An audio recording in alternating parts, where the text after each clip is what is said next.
Suatu ketika di zaman dahulu, di sebuah pinggiran kota, hiduplah seorang pemuda bersama kedua orang tuanya di sebuah gubuk kecil. Pemuda itu bernama Ryan, seorang pemuda yang sangat pemalas. Kegiatannya sehari-hari adalah membantu sang ayah di sawah, mengusir para burung pipit yang hendak memakan padi mereka. Di saat orang lain menggunakan galah dan ketapel untuk mengusir burung di sawah, Ryan memilih untuk memasang tiang kayu di berbagai sudut, memasangkannya rumbai-rumbai, lalu menyambung satu sama lain dengan tali. Tujuannya tidak lain adalah agar ia bisa tiduran di sawah dan mengusir para burung tanpa harus berdiri. Sang ayah sebenarnya sedikit khawatir dengan tabiat malas anaknya. Ia takut jika nanti ia sakit, Ryan tidak akan bisa mengurus semua pekerjaan di sawah. Namun karena pekerjaannya selalu ia selesaikan, sang ayah tidak pernah benar-benar marah kepadanya. Hingga suatu ketika di musim kemarau, saat padi di sawah benar-benar membutuhkan perhatian lebih, sang ayah tiba-tiba jatuh sakit. Dan mau tidak mau, semua pekerjaannya di sawah harus ditangani oleh Ryan. Beberapa minggu berlalu, tapi sang ayah tidak kunjung sembuh. Dan apa yang ditakutkannya pun benar terjadi. Di tengah musim kemarau itu, padi yang telah susah payah mereka rawat, kini telah rusak dan kekurangan air. Ryan tidak mampu mengurusnya sendirian. Ia tidak terbiasa bekerja terlalu keras. Tabungan keluarga yang kini menipis oleh kebutuhan sehari-hari dan kebutuhan berobat sang ayah, kini membuat keluarga itu dilanda kebingungan. Hasil panen yang diharapkan akan menjadi asa bagi mereka kini juga telah sirna. Malam itu, Ryan hanya termenung di bawah langit malam, merasa tidak berguna dan kecewa. Sebagai seorang pemuda desa, pekerjaan di sawah seharusnya bukanlah hal yang berat. Namun karena kebiasaan bermalas-malasan dan tidak pernah bekerja keras, kini satu-satunya harapan keluarganya untuk bertahan hidup telah sirna. Ia bingung dan tidak tahu apa yang harus dilakukan. Keesokan paginya, terdengar sayup-sayup kerumunan warga di desa itu.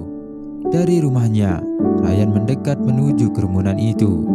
Di sana ia mendapati seorang prajurit kerajaan tengah menyampaikan pengumuman bahwa untuk merayakan hari ulang tahun sang pangeran akan diadakan perlombaan di kerajaan dan pemenangnya akan mendapatkan hadiah 1 peti emas. Mengingat keuangan keluarganya yang sudah berada di ujung tanduk, Ryan tanpa berpikir panjang menyatakan akan mengikuti perlombaan itu, yang dimana langsung ditertawakan oleh para penduduk desa yang mendengar pengumuman itu. Bagaimana mungkin seorang pemalas seperti dirinya bisa memenangkan perlombaan itu, yang dimana para peserta dari perlombaan itu berasal dari segala penjuru kerajaan. Namun begitu, sang prajurit tetap memberitahukan kepada Ryan bahwa perlombaan itu akan diadakan 3 hari lagi di dekat istana raja. Mengingat lokasi desanya yang berada di wilayah pinggiran, membuat Ryan harus berangkat 2 hari sebelum perlombaan itu dimulai. Meski kedua orang tuanya merasa tidak yakin dengan kemampuan anaknya untuk mengikuti lomba itu, mereka tetap memberikan izin dan mendoakannya. Bukan kemenangan yang diharapkan kedua orang tuanya, tapi harapan agar perjuangan Ryan kali ini bisa menjadi awal perubahan dirinya menjadi lebih rajin dan bekerja keras. 3 hari berlalu setelah keberangkatan Ryan, kini perlombaan itu akan dimulai. Para peserta kini dikumpulkan di tepi sebuah danau yang berada tidak jauh dari istana kerajaan. Melihat peserta lainnya yang sebagian besar memiliki tubuh yang bagus dan terlatih, membuat nyali Ryan ciut. Bagaimana mungkin ia bisa mengalahkan orang-orang itu dalam adu ketangkasan? Namun begitu, perlombaan apa dan aturan apa yang akan diberlakukan belum disampaikan. Ia berharap akan ada aturan yang menguntungkannya.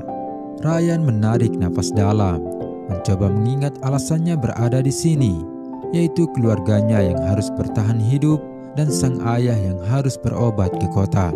Setelah semua peserta terkumpul, barulah peraturan perlombaan itu dibacakan. Semua peserta perhatikan, hari ini akan diadakan perlombaan menyeberangi danau sejauh 1 km. Gunakan kemampuan kalian sebisanya, otot, tenaga, pengalaman, hingga kecerdasan. 3 orang pertama yang mencapai seberang akan melaju ke babak selanjutnya untuk memperebutkan hadiah utama 1 peti emas. Dilarang bekerja sama atau saling menjatuhkan. Setelah ratusan peserta itu mengerti semua peraturan yang dibacakan, kini hitungan mundur untuk memulai perlombaan itu pun dimulai. 3, 2, 1, mulai.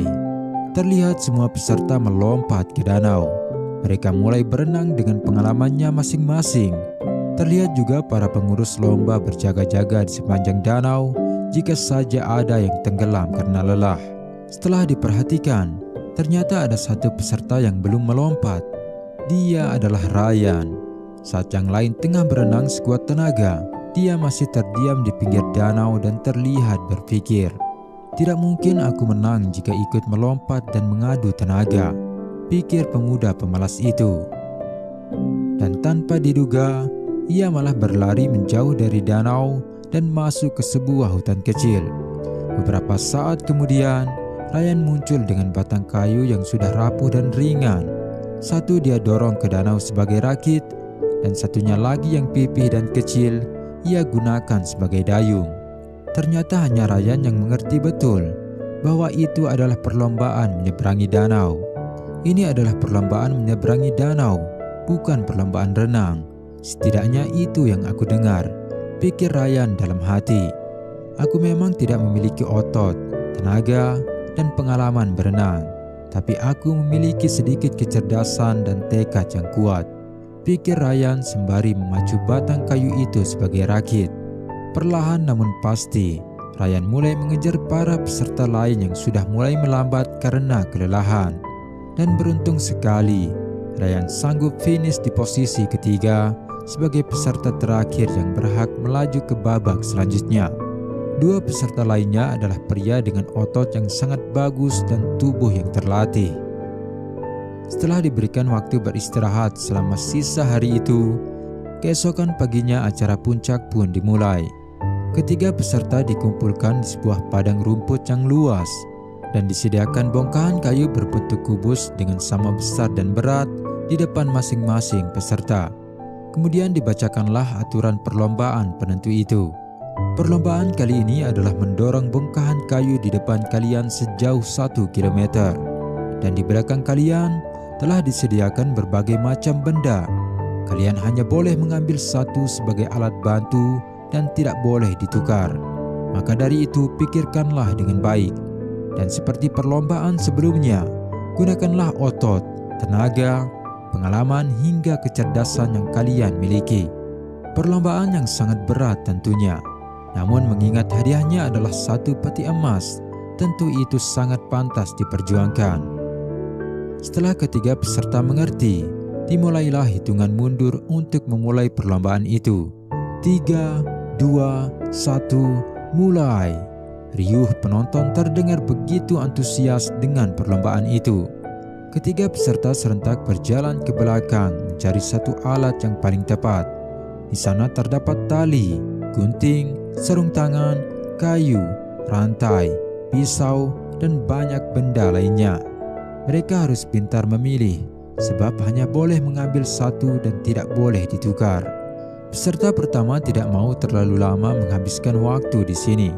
Ia mau segera mendorong kayu itu agar segera sampai tujuan. Dia mengambil tali sebagai alat bantu untuk menarik bongkahan kayu itu. Peserta kedua yang tidak mau tertinggal segera mengambil kayu. Ia berencana menggunakan kayu itu sebagai alat jungkit untuk memindahkan bongkahan kayu itu perlahan-lahan. Sedangkan Ryan masih terdiam di tempat. Ia memikirkan satu persatu bagaimana benda-benda itu bisa memudahkannya memindahkan bongkahan kayu itu. 10 menit berlalu, si peserta pertama memanfaatkan tali dan ototnya yang besar. Kini ia sudah mampu membawa bongkahan kayu itu sejauh 50 meter. Dan peserta kedua yang juga memiliki otot yang kekar berada hanya 5 meter di belakangnya. Sedangkan Ryan masih duduk di depan tumpukan alat bantu itu dan tidak bergeming. Ia berpikir bahwa akan lebih baik jika ia menghabiskan waktu memilih alat yang paling tepat daripada mengadu otot dan tenaga dengan kedua orang itu yang sudah pasti pemalas seperti dirinya tidak akan mampu. 30 menit berlalu, tanpa diduga, kedua peserta di depan bisa melaju lebih kencang. Mereka terlihat mulai terbiasa dan menemukan celah dari teknik masing-masing agar lebih efisien. Mereka kini sudah memindahkan bongkahan kayu itu sejauh 200 meter. Sedangkan di sisi lain, Ryan terlihat sudah memutuskan untuk menggunakan sebuah alat. Dan alat pilihannya adalah sebuah pisau. Para penonton dan panitia terlihat heran melihat pilihan pemuda itu. Mereka bertanya-tanya, bagaimana pemuda itu akan memindahkan bongkahan kayu dengan sebuah pisau. Namun bukannya mulai mendorong bongkahan kayu itu, Ryan malah memahat setiap sudut bongkahan kayu berbentuk kubus itu. Beruntungnya, meskipun berat, bongkahan kayu itu sangat mudah dipahat. Perlahan tapi pasti, terlihat Ryan ternyata tidak mengupas bongkahan kayu itu sembarangan. Semua penonton bersorak melihat apa yang terjadi. Bentuk bongkahan kayu itu kini bukan lagi kubus, melainkan seperti bola. Kini Ryan sudah menghabiskan waktu 1 jam memahat kayu itu dengan pisau. Setelah memperhitungkan waktu yang ia butuhkan untuk mengejar kedua lawannya dan menyesuaikan berat bola kayu itu dengan tenaganya, kini Ryan mulai mendorong kayu itu. Dan seketika para penonton bersorak riuh melihat bola kayu itu bisa Ryan dorong dengan mudah. Ryan mendorong sekuat tenaga, berharap bisa mengejar kedua lawannya yang sudah meninggalkannya sejauh 600 meter. Sekarang aku hanya perlu fokus mendorong, tidak ada waktu lagi, pikir Ryan dalam hati. Terus Ryan dorong dan mendorong, tidak lagi mempedulikan keberadaan lawannya. Ini adalah pertama kali dalam hidupnya ia bekerja sekeras ini, merasakan peluh lelah letih seperti ini. Hanya harapan untuk keluarganya yang kini menguatkan asanya. Hingga saat ia sanggup menyelesaikan lomba itu sebagai orang pertama, semua penonton dan para penyelenggara bersorak-sorai. Tidak ada yang menyangka sebelumnya jika seorang pemuda dengan tubuh biasa bisa mengalahkan peserta dengan tubuh kuat dan terlatih. Seorang pemalas dengan kecerdasan memenangkan lomba dengan bantuan kerja keras. Teman-teman, orang pemalas biasanya adalah orang yang cukup cerdas dan bisa melakukan banyak hal dengan baik. Namun masalahnya mereka memang pemalas. Dan dalam kisah ini kita bisa melihat, untuk mau berusaha lebih keras dan memaksimalkan potensinya, seorang pemalas membutuhkan alasan dan tujuan yang besar. Sebagaimana Ryan yang termotivasi oleh keadaan keluarganya yang terpuruk. Sebab itu, teman-teman yang merasa masih sulit untuk bergerak dan senang bermalas-malasan, carilah alasan dan tujuan yang besar dalam hidupmu untuk membakar semangatmu. Jangan biarkan ibumu menanggung malu berhutang beras setiap minggu. Jangan biarkan ayahmu merasa gagal karena tak sanggup mendidikmu. Jangan biarkan mantanmu terus meremehkanmu sebab masih saja menganggur.